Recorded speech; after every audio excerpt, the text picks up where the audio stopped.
Hello guys, welcome back to my channel. आज मैं आपको समझाऊंगी पुरुषों में होने वाले ऐसे 5 गुप्त रोग जो कि पुरुषों की ज़िंदगी को तबाह कर देते हैं, उनकी ज़िंदगी में बांझपन ले आते हैं, नपुंसकता कारण बनते हैं। और अगर आप उन रोगों के बारे में जानोगे नहीं तो उसका इलाज कैसे कराओगे, और इलाज नहीं कराओगे तो आपको बहुत ज़्यादा दिक्कतों का सामना करना पड़ेगा। इसीलिए हम उन 5 गुप्त रोग के बारे में समझेंगे। हम ये भी समझेंगे कि कारण क्या है और क्या उसका इलाज है, क्या इलाज संभव है भी या इलाज ही नहीं होता उन सब बीमारियों का। तो इन सभी चीज़ों के बारे में आज की वीडियो में हम डिस्कस करेंगे। स्टार्ट करते वीडियो को। सबसे पहले समझते हैं कि वो पहला गुप्त रोग कौन सा है जो कि पुरुषों की जिंदगी को बहुत ही बुरी तरीके से प्रभावित करता है। पुरुषों में नपुंसकता कारण बनता है, बांझपन कारण बनता है, और उनका जो एक मोराल होता है वो भी बेसिकली डाउन कर देता है। उनको कॉन्फिडेंट फील नहीं होता, वो बहुत ही डीमोटिवेटेड टाइप का उनके अंदर फीलिंग्स उत्पन्न हो जाती है। इन सभी चीज़ों को हम समझते हैं। अब देखो पहला रोग कौन सा है। वो पहला रोग है इरेक्टाइल डिस्फंक्शन, जिसको हम हिंदी में स्तंभन दोष भी कहते हैं। इरेक्टाइल डिस्फंक्शन का मतलब होता है कि अगर कोई पुरुष इरेक्शन बनाए रखने में या फिर इरेक्शन को बनाने में अपने आप को असमर्थ महसूस करता है तो उस समस्या को हम क्या कहते हैं, इरेक्टाइल डिस्फंक्शन कहते हैं। मतलब बेसिकली बहुत ही आसान भाषा में कहें तो इरेक्शन नहीं बन पा रही उस पुरुष से, उसको हम कहते हैं इरेक्टाइल डिस्फंक्शन। अब ये इरेक्टाइल डिस्फंक्शन की प्रॉब्लम होती क्यों है? ये ऐसा इसलिए होता है क्योंकि इरेक्शन बनाने के लिए आपके ब्लड का सर्कुलेशन होना उस एरिया पे बहुत ज़रूरी है। लेकिन जिन पुरुषों में ये इरेक्टाइल डिस्फंक्शन की समस्या है, इसका मतलब ये होता है कि उनके लिंग में ब्लड सर्कुलेशन नहीं हो पा रहा है, जिसकी वजह से वो इरेक्शन बनाने में असमर्थ है। तो ये क्या होता है, इरेक्टाइल डिस्फंक्शन होता है। कारण मैंने आपको बताया कि वहाँ पे ब्लड सर्कुलेशन पर्याप्त मात्रा में नहीं हो पा रहा है। और भी बहुत सारे कारण होते हैं, जैसे कि सर्जरी भी, कि आपने कोई प्रोस्टेट की सर्जरी करा रखी है या फिर किसी तरह की सर्जरी करा रखी है जिसकी वजह से वहाँ पे सर्कुलेशन नहीं हो पा रहा है और आपको ईडी की प्रॉब्लम आ रही है, यानी कि इरेक्टाइल डिस्फंक्शन की प्रॉब्लम आ रही है। आगे कह रहा है उम्र बढ़ना। ऑब्वियस बात है, जब इंसान अपने अर्ली 80s में 20s में होता है, 18, 19, 20, 25 के एज में होता है, तो उस टाइम पर जो टेस्टोस्टेरोन लेवल होता है वो बहुत ही ज़्यादा होता है, ठीक है, बहुत ही अच्छी मात्रा में होता है। फिर धीरे धीरे क्या होता है, टेस्टोस्टेरोन की जो मात्रा होती है धीरे धीरे कम हो जाती है, जैसे कि कामिक्षा में भी कमी आती है। उसकी वजह से क्या होता है, उस उम्र बढ़ने के साथ साथ, अब उम्र पे किसी का कंट्रोल तो होता नहीं है, तो उम्र बढ़ने के साथ साथ क्या होता है, बहुत सारे लोगों में ईडी की समस्या देखने को मिलती है। क्योंकि ऑब्वियस बात है, उम्र बढ़ रही है तो बहुत सारे हार्मोन्स होते हैं जो कि चेंज होते हैं, बहुत सारे हार्मोन्स का लेवल कम होता है, जिससे कि अधिक उम्र के पुरुषों में ये समस्या देखने को मिलती है। बट समस्या बढ़े हुए उम्र के लोगों में अगर दिख रही है तो वो बहुत ज़्यादा, हम उसको नहीं कर सकते कि मतलब बहुत दिक्कत की बात हो गई है। कम उम्र में अगर आपको ईडी की प्रॉब्लम हो गई है कि बहुत ही कम उम्र है, 24-25 की उम्र है, लेकिन फिर भी आपको लग रहा है कि इरेक्शन बनाने में मैं असमर्थ हूँ, तो ये समस्या की बात होती है, ठीक है। आगे कह रहा है कि एक्सेस मास्टरबेशन, इसको बहुत सारे लोग नज़रअंदाज करते हैं, बट ये बहुत ही सही बात है। अगर आप एक्सेस मास्टरबेशन करते हो या फिर आपको एक्सेस नाइटफॉल होता है तो उस कंडीशन पर भी क्या होता है, आपको ईडी की समस्या हो सकती है, इरेक्टाइल डिस्फंक्शन की समस्या हो सकती है। इसीलिए अगर आपको एक्सेस मास्टरबेशन करते हो तो आपको आज ही ये लत छोड़ देनी चाहिए। और अगर आपको बहुत ज़्यादा नाइटफॉल हो रहा है तो तुरंत अपने डॉक्टर संपर्क करना चाहिए, वरना नाइटफॉल की समस्या जो है वो तो होगी ही, साथ ही साथ ये समस्या बहुत सारे समस्याओं को पैदा कर देगी। इसलिए आपको आज ही सावधान हो जाने की जरूरत है। अब इसका इलाज क्या है? बहुत से इलाज मौजूद है, इसकी दवाएं हैं, इंजेक्शन है, बट ये सब तो चलो टेम्परेरी है। बट अपने जीवन शैली में सुधार करके आप इस समस्या को बहुत अच्छी तरीके से कंट्रोल कर सकते हो कि मतलब ये समस्या बढ़े ही नहीं और कभी फ्यूचर में हो भी ना। तो पहला समस्या तो मैंने समझा दिया आपको। पहला जो रोग है, जो गुप्त रोग है, वो है इरेक्टाइल डिस्फंक्शन। अब दूसरा शीघ्र पतन। शीघ्र पतन को हम कहते हैं इंग्लिश में प्रीमैच्योर इजैकुलेशन। इसका मतलब होता है कि बहुत जल्दी ही आपको स्पर्म, आपका जो सीमेन है वो इजैकुलेट हो जाता है। मतलब आपको लगता है कि ये मतलब अभी तो डिजर्व नहीं करता था मैं, मतलब इतना जल्दी तो मुझे इसका वीरपात किसी भी पुरुष का नहीं होना चाहिए था, बट बहुत जल्दी, समय से बहुत जल्दी क्या हो गया, उसका इजैकुलेशन हो गया। उसे कहते हैं हम प्रीमैच्योर इजैकुलेशन। समय से पहले या बहुत जल्द वीर का स्खलन हो जाना, उसे कहते हैं हम शीघ्र पतन। कारण क्या होता है? देखो, इसका जो मेन कारण होता है ना, वो होता है डर, आत्मविश्वास की कमी।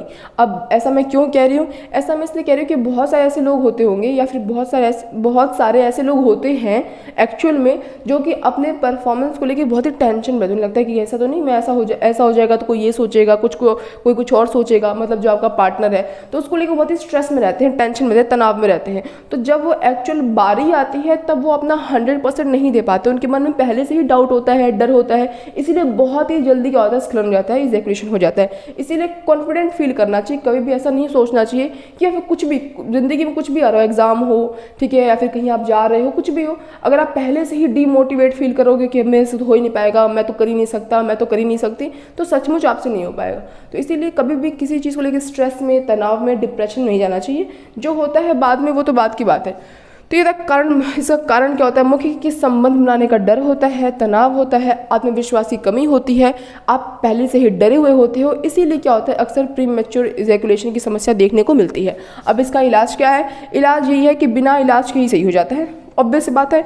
अब आपके डर का क्या इलाज होगा कि कोई पुरुष बहुत डरा हुआ है, उसको लगता है कि मेरे से हो ही नहीं पाएगा, इसका कुछ इलाज होता है? इसका सिर्फ एक ही इलाज होता है कि अपने आप को, अपने अंदर आत्मविश्वास भरो, अपने आप को बोलो कि ऐसे कोई डरने की बात, घबराने की बात नहीं है, सबसे हो जाता है, आपसे भी हो जाएगा।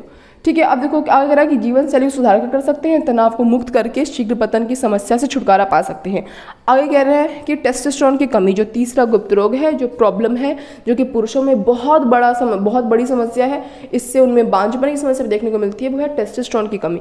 अब टेस्टोस्टेरोन जो है वो बहुत ही इंपॉर्टेंट हार्मोन है, वो पुरुषों का सेक्स हार्मोन है। अगर टेस्टोस्टेरोन हार्मोन में ही कमी होगी तो आपकी जो पूरा रिप्रोडक्टिव हेल्थ है उन सब में क्या आएगी? कमी देखने को आपको मिलेगी।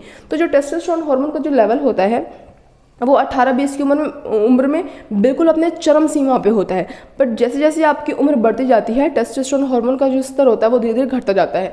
अब अगर उम्र बढ़ना तो उस पर तो कंट्रोल है नहीं, उम्र बढ़ेगी तो टेस्टोस्टेरोन हार्मोन का जो स्तर होगा धीरे धीरे कम हो जाएगा, उसमें बहुत बड़ी चिंता की बात नहीं है। ठीक है, मतलब लेकिन उम्र के हिसाब से ही बढ़ना घटना चाहिए। अब उम्र बहुत ज़्यादा नहीं है, 24-25 की उम्र है, 26-27 की उम्र है, मतलब 30 मान लेते हैं, आपकी 30 की उम्र है, लेकिन 30 की उम्र भी कोई बहुत ज़्यादा उम्र थोड़ी ना होती है। आपकी 30 की उम्र है, 25 की उम्र है, और उसमें भी आपको लग रहा है कि आपका टेस्टोस्टेरोन हार्मोन बहुत कम हो गया है। आप जानो कैसे कि टेस्टोस्टेरोन हार्मोन कम हो गया है?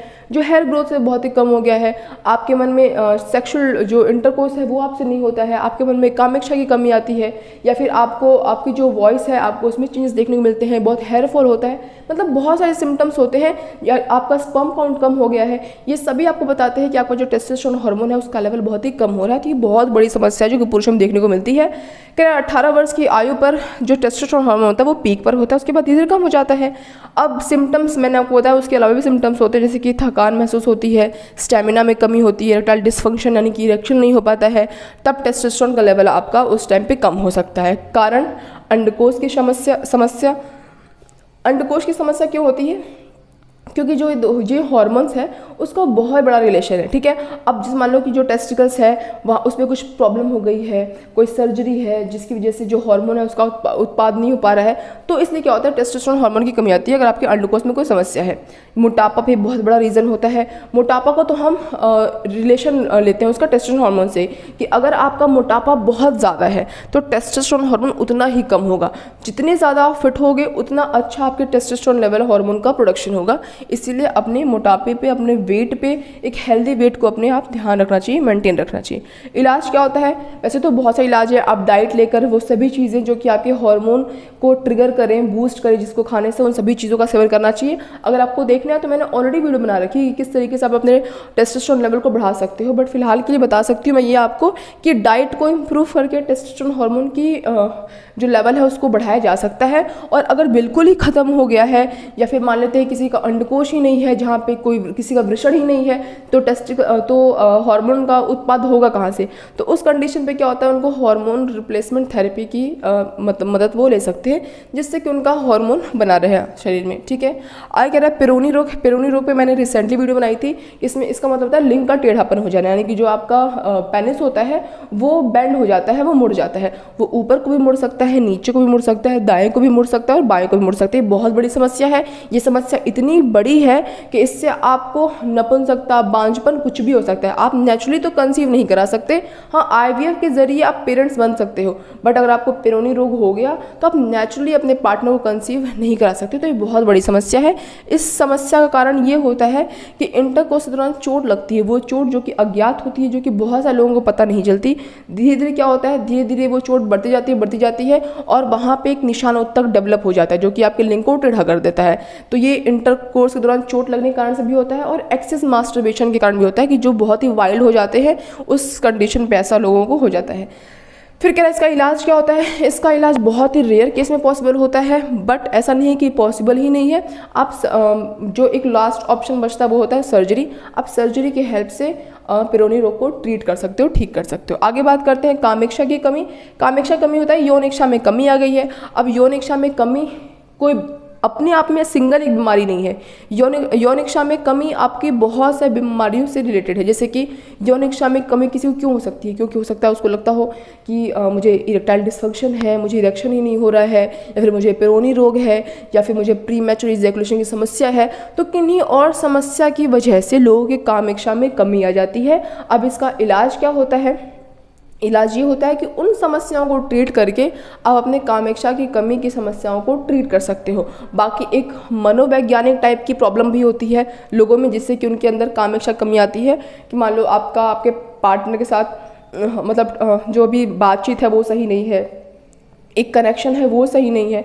तो अगर आप अपना नॉर्मल कनेक्शन बिल्डअप करोगे तो आपको ऑब्वियस बात है सब प्रॉब्लम नहीं आएगी। तो देखो ये सारे वो 5 गुप्त रोग हैं जो कि पुरुषों की ज़िंदगी को तबाह कर देते हैं। तबाह तब करते हैं जब वो खुल के बात नहीं करते हैं। आपको लगता है कि लोग हमें जज करेंगे, लोग क्या सोचेंगे कि ये तो कैसा है, ये तो कैसा है, तब आपकी ज़िंदगी को 100% बर्बाद कर देगा, तबाह कर देगा। बट आपको डॉक्टर जज नहीं करते। अगर आपको लगता होगा समाज आपको जज करता है, तो समाज आपको खाने पीने को थोड़ी देता है। आपको डॉक्टर के पास अपने जाना चाहिए, डॉक्टर को बताना चाहिए, डॉक्टर आपकी हर समस्या का इलाज करेंगे और आपकी ज़िंदगी तबाह होने से बच जाएगी। इसीलिए कोई भी लक्षण आपको महसूस होता है, आपको लगता है कि आपकी बॉडी कुछ सिग्नल दे रही है जो कि नॉर्मल नहीं है, तो तुरंत अपने डॉक्टर के पास जाना चाहिए। इलाज आज ही शुरू करा देना चाहिए। तो आज की वीडियो के लिए बस इतना ही। मिलेंगे नेक्स्ट वीडियो में किसी और इंटरेस्टिंग इन्फॉर्मेटिव टॉपिक के साथ। तब तक अगर आपको मेरी आज की वीडियो अच्छी लगी हो, इंटरेस्टिंग लगी, इन्फॉर्मेटिव लगी हो, तो वीडियो को लाइक कर देना और ऐसे और इंटरेस्टिंग टॉपिक्स के लिए मेरे चैनल सब्सक्राइब करना। That's all, bye guys.